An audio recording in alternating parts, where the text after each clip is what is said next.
Hi hello darlings, ಎಲ್ರಿಗೂ ಇವರ್ ಸ್ಟೀಜಸ್ ಚಾನಲ್ಗೆ ಸ್ವಾಗತ ಸುಸ್ವಾಗತ. ಎಲ್ಲರೂ ಹೇಗಿದ್ದೀರಾ? ಎಲ್ಲರೂ ಚೆನ್ನಾಗಿದ್ದೀರಾ ಅಂತ ಅನ್ಕೋತೀನಿ. ನಾನು ಕೂಡ ತಕ್ಕ ಮಟ್ಟಿಗೆ ಚೆನ್ನಾಗಿದ್ದೀನಿ. ಬಟ್ ಚೆನ್ನಾಗಿರೋ ವಿಷಯಗಳಾಗಲಿ ಒಳ್ಳೊಳ್ಳೆ ಸುದ್ದಿಗಳನ್ನಾಗಲಿ ಕೇಳ್ತಾನೆ ಇಲ್ಲ. ಕೇಳೇ ತಿಂಗ್ಳಾನ್ಗೊಟ್ಲೆ ಆಗೋಯ್ತು. ಬರೀ ಅವ್ನು ಅಲ್ಲಿ ಸತ್ತ, ಇವನು ಇಲ್ಲಿ ಕೊಲೆ ಮಾಡ್ದ, ಅವ್ನು ಅಲ್ಲಿ ಓಡೋದ, ಅಲ್ಲಿ ಪೆನ್ ಡ್ರೈವಲ್ಲಿ ಅಷ್ಟು ವಿಡಿಯೋ ಇದೆ, ಇವಳು ಡೈವರ್ಸ್ ಕೊಟ್ಲು, ಆ ಗೌಡ ಈ ಗೌಡ ಇನ್ನೊಂದು ಗೌಡ ಅನ್ನೋದು, ಆಮೇಲೆ ಅತ್ಯಾಚಾರಗಳು, ಯಪ್ಪ ಬರೀ ಇದೇ ನ್ಯೂಸ್ಗಳಾಗೋದು. ಯೂಶಲಿ ನಾನು ಒಂದು ಫನ್ ವೀಡಿಯೋಸ್ ಆಗಲಿ ಅಥವಾ ರೋಸ್ಟ್ ವೀಡಿಯೋಸ್ ಆಗಲಿ ಏನೇ ಮಾಡೋದಾದ್ರೂ ನನಗೆ usually I get the videos from the Instagram. So ಇನ್ಸ್ಟಾಗ್ರಾಮಲ್ಲಿ ಡಿ ಎಮ್ ಮಾಡ್ತಾರೆ ನನ್ನ ಫ್ರೆಂಡ್ಸ್ ಇನ್ ದ ಸೆನ್ಸ್ ನಾನು ಯಾರ್ಯಾರು ಫಾಲೋ ಮಾಡ್ತಾರೋ ಅವರೆಲ್ಲ ಮೆಸೇಜ್ ಕಳಿಸಿದಾಗ ನಾನು ರಿಪೀಟೆಡ್ ಮೆಸೇಜ್ ಯಾವ್ದು ಬಂದಿರುತ್ತೆ ಅದ್ರ ಮೇಲೆ ರಿಯಾಕ್ಟ್ ಮಾಡ್ತೀನಿ. ಓಕೆ, ಎಲ್ಲರೂ ಇದ್ರ ಮೇಲೆ ರಿಯಾಕ್ಟ್ ಮಾಡಿ ಅಂತಿದ್ದಲ್ಲ, ಸರಿ ಅಂದ್ಬಿಟ್ಟು ನೋಡ್ಬಿಟ್ಟು ಓಕೆ ಇದಕ್ಕೊಂದು ಫನ್ನಾಗಿ ರಿಯಾಕ್ಟ್ ಮಾಡೋಣ ಅಂತ ಈ ಥರ ಸೆಲೆಕ್ಟ್ ಮಾಡ್ಕೊಂಡು ವೀಡಿಯೋಸ್ ಮಾಡ್ತೀನಿ, ಅದು ಫನ್ನಾಗಿ. ಸೊ ಲಾಸ್ಟ್ ಒಂದು 5-6 ಡೇಸಿಂದ ಕಂಟಿನ್ಯೂಸ್ ಆಗಿ 5 ಡೇಸ್ ಅಂದ್ಕೋತೀನಿ ಮಿನಿಮಮ್ ಡಿ ಎಮ್ ಅಲ್ಲಿ ಏನೇನಂದ್ರೆ ಒಂದು 10ರಿಂದ 15 ಆದರೂ ಸೇಮ್ ಮೆಸೇಜ್ ಬಂದಿರೋದು. ಸರಿ ಅಂತ ಓಪನ್ ಮಾಡಿ ನೋಡಿದೆ, ಕಿವಿಗಳು ಪಾವನ, ಕಣ್ಣುಗಳು ಯೌವನ ಆಗ್ಬಿಟ್ಟು. ಅದರಲ್ಲಿ ಒಬ್ಬಳು ತಾಯಿ ಮಾತಾಡಿದ್ದಾಳೆ ಒಂದು ಸ್ಟೇಟ್ಮೆಂಟು, ರೀಸೆಂಟ್ ನ್ಯೂಸ್ ಆಗಿದೆಯಲ್ಲ ರೇಣುಕಾಸ್ವಾಮಿ ಅವ್ರು ಸತ್ತಿರೋದಕ್ಕೆ. ನನಗೆ ಮೈಯೆಲ್ಲ ಉರಿದ್ಬಿಡ್ತು. ಆ ವಿಡಿಯೋ ಕಳಿಸ್ಕೊಡ್ತಾ ಇರೋರೆಲ್ಲ ಯಾರು ಅಂದ್ಕೊಂಡಿದ್ದೀರಾ? ಎಲ್ಲ ಬ್ರೋ ನಾನು ಒಬ್ಬ ಅಪ್ಪಟ ಡಿ ಬಾಸ್ ಅಭಿಮಾನಿ, ಇವಳು ಹಿಂಗೆ ಮಾತಾಡಿದ್ದಾಳೆ, ಇದಕ್ಕೆ ರಿಯಾಕ್ಟ್ ಮಾಡಿ ಬ್ರೋ, ನಾನು ಇವ್ರ ಅಭಿಮಾನಿ ಇವಳು ಮಾತಾಡಿ ಸರಿ ಅಂತೀರಾ? ಈ ಥರ ಕಳಿಸ್ಕೊಡ್ತಿದ್ದಾರೆ. ಏನು ಮಾತಾಡಿದ್ದಾಳೆ ಅನ್ನೋದು ಒಮ್ಮನಿಗೆ ಅರ್ಥ ಆಗುತ್ತೋ ಇಲ್ವೋ, ಒಂದು ಸಾಸಿವೆ ಕಾಳಷ್ಟು ಲಾಜಿಕ್ ಇಲ್ಲ ಗುರು. ಏನು ಮಾತಾಡಿದ್ದಾಳೆ? ಒಬ್ಬ ಮನುಷ್ಯನ ಜೀವನಕ್ಕೆ ಇಷ್ಟೇ, ಒಂದು ಜೀವನಕ್ಕೆ ಅವ್ನ ಜೀವಕ್ಕೆ ಇಷ್ಟೇನಾ ಬೆಲೆ? ಅವ್ನು ತಪ್ಪು ಮಾಡಿದಾನೋ ತಪ್ಪು ಮಾಡಿಲ್ವೋ, ಅವ್ನು ಯಾರೋ ಕೊಲೆ ಮಾಡಿದ್ನೋ ಇವನು ಯಾರೋ ಕೊಲೆ ಮಾಡಿದ್ನೋ ಅದೆಲ್ಲ ನನಗೆ ಬೇಕಾಗಿಲ್ಲ. ಅದು ಔಟ್ ಆಫ್ ಮೈ ಬಾಕ್ಸ್. ಅದು ತನಿಖೆ ನಡೀತಿದೆ. ಯಾಕಂದರೆ ನಾನು ಅದಕ್ಕೆ ಅವತ್ತಿಂದ ರಿಯಾಕ್ಟ್ ಮಾಡೋಕೆ ಹೋಗಿಲ್ಲ. ನಾನು ಕಾಟೇರ ಫಿಲಮ್ ಫಸ್ಟ್ ಶೋ ಹೋಗ್ಬಿಟ್ಟು ರಿವ್ಯೂನು ಮಾಡಿದ್ದೀನಿ. ಚಪ್ಪಲಿಲಿ ಏಟು ಬಿದ್ದಾಗ್ಲೂ ನಾನು ಹೋಗಿ ಮಾತಾಡಿದ್ದೀನಿ. ಅಪ್ಪು ಅಭಿಮಾನಿ ಎಲ್ಲ ಯಾರೋ 3rd ಕ್ಲಾಸ್ಗಳು ಮಾಡ್ಬಿಟ್ಟು ಆ ಥರ ಹೆಸರು ತಗೋತಿದ್ದಾರೆ, ಹೇಳ್ತಿದ್ದಾರೆ ಅವ್ರ ಹೆಸರು ಅಂತ, ಅದನ್ನು ಹೇಳಿದ್ದೀನಿ. ಟ್ಯಾಟೋ ಹಾಕ್ಸ್ಕೊಂಡಾಗ ನನ್ನ ಸೆಲೆಬ್ರಿಟೀಸ್ ಅಂತ ಅದು ಮಾತಾಡಿದ್ದೀನಿ. ಸೊ ಆ ಥರ ಎಲ್ಲ ವಿಷಯದಲ್ಲೂ ರಿಯಾಕ್ಟ್ ಮಾಡಿದ್ದೀವಿ. ಈ ವಿಷಯಕ್ಕೇನು ರಿಯಾಕ್ಟ್ ಮಾಡೋಕ್ಕೆ ನಮಗೇನು ಭಯ ಆಗಲಿ ಇನ್ನೊಂದಾಗಲಿ ಮತ್ತೊಂದಿಲ್ಲ.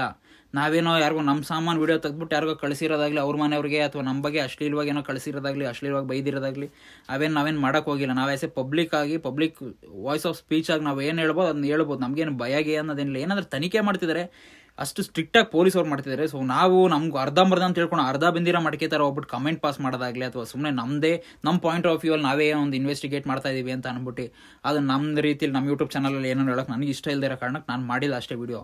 ಬಟ್ ಈ ಒಮ್ಮ ಅದನ್ನು ನೀವು ಅವ್ರ ಫ್ಯಾನ್ ಇವ್ರ ಫ್ಯಾನ್ ಏನು ಬೇಡ ಗುರು. ಒಬ್ಬ ನಾರ್ಮಲ್, ಒಬ್ಬ ಕಾಮನ್ ಮ್ಯಾನ್, ಒಬ್ಬ ಮನುಷ್ಯ, ನಾರ್ಮಲ್ ಒಬ್ಬ ಒಂದು ಪ್ರಾಣಕ್ಕೆ ಈ ಥರ ಮಾತಾಡ್ಬೋದಾ? ಒಂದು ಜಸ್ಟ್ ಒಬ್ಬ ಮನುಷ್ಯನಾಗಿ ಯೋಚನೆ ಮಾಡಿಬಿಟ್ಟು ನನಗೆ ಕಮೆಂಟ್ ಆಗಲಿ ಇನ್ನೊಂದಾಗಲಿ ಏನಾದರೂ ಮಾಡಿ. ಸೊ ಆ ಅಮ್ಮ ಮಾತಾಡಿರೋದು ಕೇಳಿ. ಅಲ್ಲ, ನೀವು ನ್ಯೂಸ್ ಚಾನಲ್ ಹೇಳ್ತಿದ್ರಲ್ವಾ, ಅವ್ರನ್ನ ಕಿಡ್ನಾಪ್ ಮಾಡ್ಕೊ ಬಂದ್ಬಿಟ್ಟು ಇಟ್ಕೊಂಡು ಕೊಲೆ ಮಾಡಿದ್ರು ಅಂತ. ಅವ್ನ ಸಾವಲ್ಲಿತ್ತು ಅಷ್ಟೇ, ಸತ್ತ. ಅದ್ರಲ್ಲಿ ಏನಿದೆ? ನಿಮ್ಗೆ ಯಾಕೆ ಅರ್ಥ ಆಗ್ತಿಲ್ಲ ಅಂತ ಗೊತ್ತಾಗ್ತಿಲ್ಲ. ಒಬ್ಳು ಹೆಂಗ್ಸು ಪ್ರೆಗ್ನೆಂಟ್ ಆದ್ರೆ ಇಷ್ಟೇ ದಿವಸ ಹುಟ್ಟುತ್ತೆ ಅಂತ ಮಗು ಅಂತ ಹೇಳ್ತಾರೆ, ಆದ್ರೆ ಇಷ್ಟೇ ಗಂಟೆ ಹುಟ್ಟುತ್ತೆ ಅಂತ ಹೇಳಲ್ಲ. ಆದ್ರೆ ಅವರು ಹೇಳಿ ಡೇಟ್ಗೇನು ಹುಟ್ಟಲ್ಲ, 1-2 ದಿವಸ ಹೆಚ್ಚು ಕಮ್ಮಿಯಾಗೆ ಹುಟ್ಟುತ್ತೆ. ಮನ್ಸನ್ ಸಾವು ಅಷ್ಟೇನೆ. ಯಾರಪ್ಪನು ಹೇಳಿ ಕೇಳಿ ಸಾವು ಬರಲ್ಲ, ಆಯ್ತಾ? ಅವ್ರನ್ನ ಕಿಡ್ನಾಪ್ ಮಾಡ್ಸೋಗೋಸ್ಕರ ಅವ್ರು ಸತ್ತಿಲ್ಲ. ಅವ್ರ ಸಾವು ಅಲ್ಲಿ ಸರಿ ಇತ್ತು, ಸತ್ರು. ಅವ್ರಿಗೂ ಸಾವುಗೆ ಒಂದ್ ನೆಪ ಬೇಕಿತ್ತು ಅಷ್ಟೇನೆ. ಇವಾಗ ನಾವೇ ಅಂತಾನೆ ಇಟ್ಕೊಳ್ಳೋಣ, ಮಿಸ್ ಆಗಿ ಬಸ್ಸಲ್ಲಿ ಹೋಗ್ತಿರ್ತೀವಿ, ಮಿಸ್ ಆಗಿ ಏನಾರ ಅಕಸ್ಮಾತ್ ಸತ್ತೋಗ್ಬಿಟ್ವಿ, ಏನಂತಾರೆ ಆಕ್ಸಿಡೆಂಟ್ ಆಗಿ ಸಾಯ್ತಾರ ಅಂತಾರೆ, ಇಲ್ಲ ಸೀಟಲ್ಲಿ ಸುಮ್ಮನೆ ಕೂತಿದ್ವಪ್ಪ ಮಿಸ್ ಆಗಿ ಸತ್ತೋಗ್ಬಿಟ್ವಿ. ಅದಕ್ಕೆ ಬಸ್ನವ್ರ ಕಾರಣ ಆಗಿರಲ್ಲ, ನಮ್ ಸಾವಲ್ಲಿರುತ್ತೆ, ಅಷ್ಟಕ್ಕೆ ಮುಗಿಯುತ್ತೆ ಅಷ್ಟೇ. ಈ ವಿಡಿಯೋನ ನಾನು ಅಲ್ಲಿ ಕಚ್ಕೊಂಡು ನೋಡಿದ್ದೀನಿ, ಅಷ್ಟು ಸಿಟ್ಟು ಬಂದಿತ್ತು. ಅಲ್ಲ, ಇಷ್ಟು ಸರಳವಾಗಿ ವಿರಳವಾಗಿ ಹೇಳ್ತಾಳೆ ಬಮ್ಮ. ಅವನ್ ಸಾವಲ್ಲಿ ಬರ್ದಿತ್ತು, ಅವನ್ ಸತ್ತ. ಬಾಬಾ ಅದೇ ಅಭಿಮಾನ ಅಲ್ಲ ಇದು, ಹುಚ್ಚ ಅಭಿಮಾನನೂ ಅಲ್ಲ ಇದು. ಒಂಥರ ಇದು ಏನೋ ಒಂಥರ ಸೈಕೋಪಾತ್ ಆಗಿರೋದು. ಅಭಿಮಾನಿ ಅಂತ ಹೆಸರಲ್ಲಿ ಸೈಕೋಪಾತ್ ಆಗಿರೋದು ಇವಳು. ಈ ವಿಡಿಯೋ ನನಗೆ ಕಳಿಸ್ಕೊಟ್ಟಿದ್ರಲ್ಲಿ ಡಿ ಬಾಸ್ ಟ್ರೋಲ್ ಪೇಜ್ ಅವರು ದರ್ಶನ್ ತೂದೀಪ ಶ್ರೀನಿವಾಸ್ ಅನ್ನುವ ಫ್ಯಾನ್ ಪೇಜ್ ಅಡ್ಮಿನ್ಗಳೇ ಕಳಿಸ್ಕೊಟ್ಟಿದ್ದಾರೆ. ಅವ್ರು ಹೇಳಿದ್ದು ಇಷ್ಟೇ ನನಗೆ, ಬ್ರೋ ನಾನು ಒಬ್ಬ ಅಭಿಮಾನಿ, ಅವ್ರ ಅಭಿಮಾನಿನೇ. ಬಟ್ ನನಗೆ ಅವ್ರು ತಪ್ಪು ಮಾಡಿದ್ರೆ ಶಿಕ್ಷೆ ಆಗಲಿ, ತಪ್ಪು ಮಾಡಿಲ್ಲ ಅಂತಂದ್ರೆ ಹೊರಗಡೆ ಬಂದು ಹೊಸ ಜೀವನ ಕಟ್ಕೊಂಡು ಚೆನ್ನಾಗಿ ಇರಲಿ. ಬಟ್ ಈ ಥರ ಎಲ್ಲ ಇವಳೊಬ್ಳು ಹೆಂಗ್ಸಾಗಿ ಒಂದು ಜೀವನದ ಬಗ್ಗೆ ಎಷ್ಟು ಹಗುರವಾಗಿ ಲಘುವಾಗಿ ಮಾತಾಡಿದಾಳಲ್ಲ, ಇದಕ್ಕೆ ನೀವೇನಂತೀರ ಬ್ರೋ? ನೀವು ಯಾಕೆ ರುಬ್ಬಕ್ಕೆ ಹೋಗಿಲ್ವ? ನೀವು ಅಮ್ಮನ ರುಬ್ಬಲ್ವಾ ಅಂತ ಕೇಳಿದ್ರು. ಏನು ರುಬ್ಬೋದು ಈ ಅಮ್ಮನಿಗೆ? ನಮ್ಮ ಅಮ್ಮನ ಜಾಗ ಐತಿ ಇವಳಿಗೇನು ರುಬ್ಬೋದು? ಅಲ್ಲ, ಬೇರೆ ವಿಡಿಯೋಸ್ ಬಿಡಿ, ಏನೋ ಫನ್ನಾಗಿ ಸೀರೆ ಉಡ್ಕೊಂಡು ಹಿಂಗೆ ಕುತ್ಕೊಂಡು ಮಾತಾಡ್ರೆ ದೌಲತ್ ಆಗುತ್ತೆ ಅಂತ ಅಂದ್ಬಿಟ್ಟೆ ನಾನು. ಸೀರೆ ಉಡ್ಕೊಂಡು ಯಾರು ಏನಾದ್ರು ಒಂದು ವಿಗ್ ಹಾಕೊಂಡು ಜಸ್ಟ್ ನಿಮ್ಗೆ ನಗಿಸ್ಬೇಕು ಅನ್ನೋದು ಮಾಡ್ತೀನಿ ಆ ವಿಡಿಯೋಸ್ಗಳು. ಅದು ರಿಯಾಕ್ಟ್ ಮಾಡ್ದಂಗೆ ನಾನು ಅವ್ರಿಗೆ ಬೈಯೋಕ್ಕೂ ಹೋಗಲ್ಲ, ಏನಿಲ್ಲ. ಅವ್ರು ಆಡೋ ಅವತಾರಕ್ಕೆ ನಾನೊಂಥರ ಕಪಿ ಚೇಷ್ಟೆ ಮಾಡೋ ಥರ ಮಾಡ್ಬಿಟ್ಟು ನಿಮ್ಮ ಮಕ್ಕದಲ್ಲಿ ನಗು ತರಬೇಕು ಅನ್ನೋದು ನನ್ನೊಂದು ಉದ್ದೇಶ. ಇದಕ್ಕೇನು ಮಾಡ್ತೀಯ ರಿಯಾಕ್ಟು?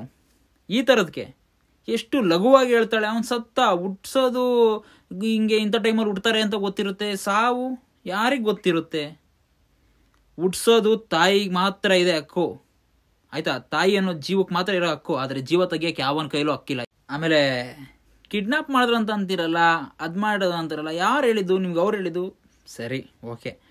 ಅವು ಕಿಡ್ನಾಪ್ ಮಾಡ್ಕೊಂಡೇ ಬಂದರೋ ಅಥವಾ ಅತಿಥಿ ಸತ್ಕಾರ ಮಾಡಿಕೊಂಡು ಡಾಬಾದಲ್ಲಿ ಹೋಟೆಲಲ್ಲೆಲ್ಲ ಊಟ ಮಾಡಿಸ್ಕೊಂಡು ಕ್ಲೀನಾಗಿ ಕರ್ಕೊಬಂದ್ರೆ ಏನೋ ಅದೆಲ್ಲ ಸರಿ, ಅದು ಬಿಟ್ಟಾಕು. ಆ್ಯಂಡ್ ಇನ್ನೊಂದು ಹೇಳ್ತೀಯ, ಎಲ್ಲರೂ ಬಸ್ ಗೀಸಲ್ಲಿ ಕೂತ್ಕೊಂಡಿರ್ತೀವಪ್ಪ ನಾವೇನೆ, ಎಲ್ಲೋ ಮಡ್ಚಕ್ಕಾಗ್ಬಿಡ್ತು, ಎಲ್ಲೋ ಬಿದ್ದೋಗ್ಬಿಡ್ತು, ಆಕ್ಸಿಡೆಂಟು. ಅಲ್ಲಮ್ಮ, ಆಕ್ಸಿಡೆಂಟ್ಗೂ ಮರ್ಡರ್ಗೂ ನಿನಗೆ ವ್ಯತ್ಯಾಸ ಗೊತ್ತಿಲ್ವಾ ನಿನಗೆ?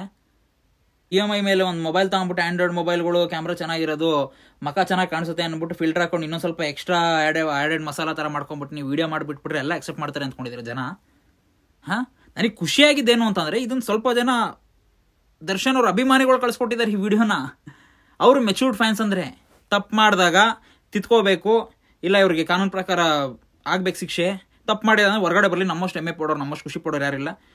ಈ ಪ್ಲಸ್ ಆ್ಯಂಡ್ ಮೈನಸ್ ಎರಡಕ್ಕೂ ರೆಡಿ ಇರೋರು ಇವರೆಲ್ಲ ಹಂಗಲ್ಲ. ಇವರು ಸುಮ್ಮನೆ ಅಭಿಮಾನ ಅನ್ನೋ ಹೆಸರಲ್ಲಿ ಇವ್ರು ಸುಮ್ಮನೆ ಕ್ಯಾದೆ ತಕ್ಕೊಂಡು ಇನ್ನೂ ಮರ್ಯಾದೆ ಕಳೀತಾರೆ ಆ ಅಭಿಮಾನ ಹೆಸರಲ್ಲಿ. ಅವ್ರಿಗೆ ಆಕ್ಸಿಡೆಂಟ್ ಅನ್ನೋದು ನೈಸರ್ಗಿಕವಾಗಿ ಆಗುತ್ತೆ ಅಥವಾ ಸಡನ್ ಡೆತ್.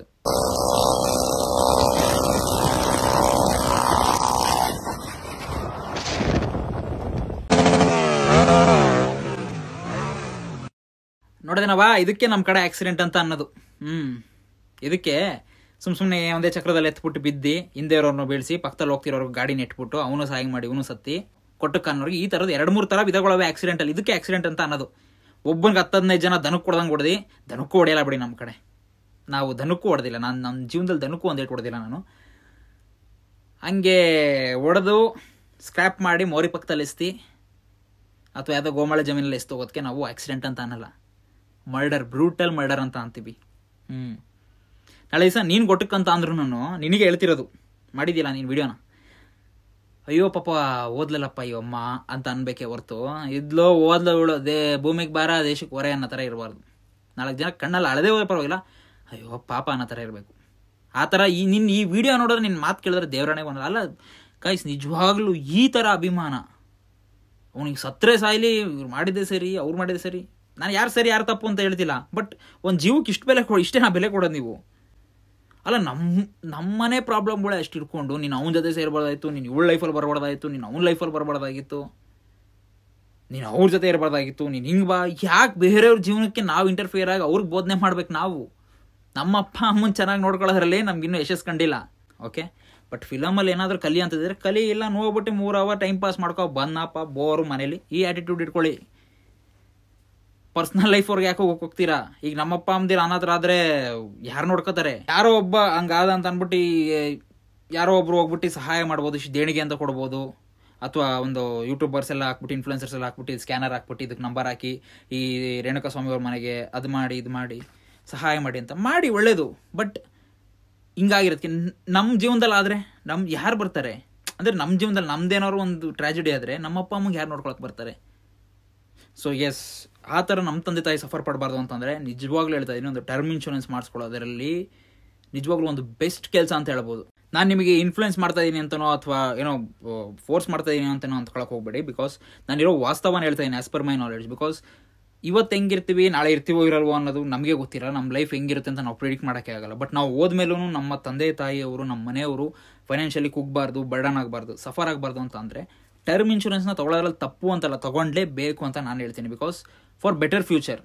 ಈಗಲಿಂದ ತಿಂಗಳ 678 ರೂಪಾಯಿ ನೀವು ಕಟ್ಕೊಂಡು ಹೋದರೆ ಮುಂದೊಂದು ದಿನ 2 ಕೋಟಿವರೆಗೂ ನೀವು ಟರ್ಮ್ ಇನ್ಶೂರೆನ್ಸ್ನ ಕ್ಲೈಮ್ ಮಾಡ್ಕೋಬೋದು. ಆಫ್ಲೈನಲ್ಲಿ ಹೌದು, ತುಂಬ ಜನ ಏಜೆಂಟ್ಗಳು ಇನ್ಶೂರೆನ್ಸ್ ಬಗ್ಗೆ ಗೈಡ್ ಮಾಡ್ತೀನಿ, ಆ ಇನ್ಶೂರೆನ್ಸ್ ತೊಗೊಳ್ಳಿ, ಈ ಇನ್ಶೂರೆನ್ಸ್ ತೊಗೊಳ್ಳಿ ಅಂತ ಹೇಳ್ತಾರೆ. ಬಟ್ ಪಾಲಿಸಿ ಬಜಾರ್ ಅವರು ಆನ್ಲೈನಲ್ಲೇ ಟರ್ಮ್ ಇನ್ಶೂರೆನ್ಸ್ನ ಪ್ರೊವೈಡ್ ಮಾಡ್ತಾರೆ. ಅದು 10% ಡಿಸ್ಕೌಂಟ್. ಆಲ್ಸೋ ಇದರಲ್ಲಿ ಬೆಸ್ಟ್ ಪಾರ್ಟ್ ಏನಪ್ಪ ಅಂತ ಅಂದರೆ ಇಲ್ಲಿ 24/7 ಕ್ಲೈಮ್ ಅಸಿಸ್ಟೆನ್ಸ್ ಇರುತ್ತೆ. ನಿಮಗಿರುವಂತಹ ಎಲ್ಲ ಥರ ಡೌಟ್ಸ್ನ dedicated relationship manager sort out ಮಾಡಿ ನಿಮ್ಮ ಅಮೌಂಟ್ನ ನಿಮ್ಮ ಕೈಗೆ ತಲುಪೋ ಥರ ಹೆಲ್ಪ್ ಮಾಡ್ತಾರೆ. ಸೊ ಹೇಗೆ ತೊಗೊಳ್ಳೋದು ಈ ಟರ್ಮ್ ಇನ್ಶೂರೆನ್ಸ್ ಅಂತ ಏನಾದ್ರು ನೀವು ಕೇಳಿದ್ರೆ ನನ್ನ ಡಿಸ್ಕ್ರಿಪ್ಷನಲ್ಲಿ ಒಂದು ಲಿಂಕ್ ಕೊಟ್ಟಿರ್ತೀನಿ. ಆ ಲಿಂಕ್ನ ಕ್ಲಿಕ್ ಮಾಡಿ ನೀವು ಕೂಡ ಒಂದು ಟರ್ಮ್ ಇನ್ಶೂರೆನ್ಸ್ನ ತೊಗೋಬೋದು. ಸೊ ಡಿಸ್ಕ್ರಿಪ್ಷನಲ್ಲಿ ಕೊಟ್ಟಿರುವಂಥ ಲಿಂಕ್ನ ಕ್ಲಿಕ್ ಮಾಡಿ ಅಲ್ಲಿ 51+ ಇನ್ಶೂರರ್ಸ್ ಇರ್ತಾರೆ. ಅದರಲ್ಲಿ ಯಾರು ಬೆಸ್ಟ್ ಅಂತ ನೀವೇ ಕಂಪೇರ್ ಮಾಡಿ ಒಂದು ಟರ್ಮ್ ಇನ್ಶೂರೆನ್ಸ್ನ ತೊಗೊಳ್ಳಿ. ಇದು ಫೋರ್ಸ್ಫುಲ್ ಅಂತೂ ಅಲ್ಲ, ಇದೆಲ್ಲ ಯಾರು ಬೇಕಾದ್ರೂ ತೊಗೋಬೋದು ಅಂತ ಹೇಳೋಕ್ಕೆ. ಅದೇನು ಚಾಕ್ಲೇಟ್ ಅಲ್ಲ ಅಥವಾ ಯಾವುದೋ ಒಂದು ಬಿಸ್ಕೆಟ್ ಅಲ್ಲ, ಯಾರು ಬೇಕಾದ್ರೂ ತೊಗೊಳಕ್ಕೆ ಅದರೇ ಅಂತ ಸರ್ಟೈನ್ ಕ್ರೈಟೀರಿಯಾಗಳಿರುತ್ತೆ and proper mindset, proper future plannings, responsible persons already ತೊಗೊಂಡಿರೋರು ಕೂಡ ಈ ವಿಡಿಯೋ ನೋಡ್ತಿರ್ತಾರೆ. ಇನ್ನು ಸ್ವಲ್ಪ ಜನಕ್ಕೆ ಪ್ರಾಪರ್ ಗೈಡೆನ್ಸ್ ಇರಲ್ಲ. ಹೌದಪ್ಪ, ನಮ್ಮ ಫ್ಯಾಮಿಲಿ ಫ್ಯೂಚರಲ್ಲಿ ಸೆಕ್ಯೂರ್ಡ್ ಆಗಿರಬೇಕು ಬಟ್ ಸಫರ್ಡ್ ಆಗಬಾರ್ದು ಅನ್ನೋರು definitely you can go for term insurance without having any regrets or doubts.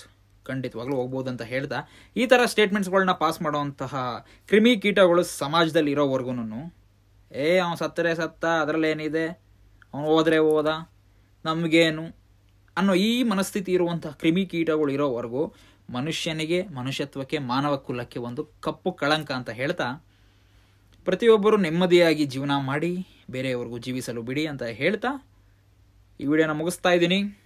Take care, ಒಳ್ಳೆಯದಾಗಲಿ ಎಲ್ಲರಿಗೂ. Love you.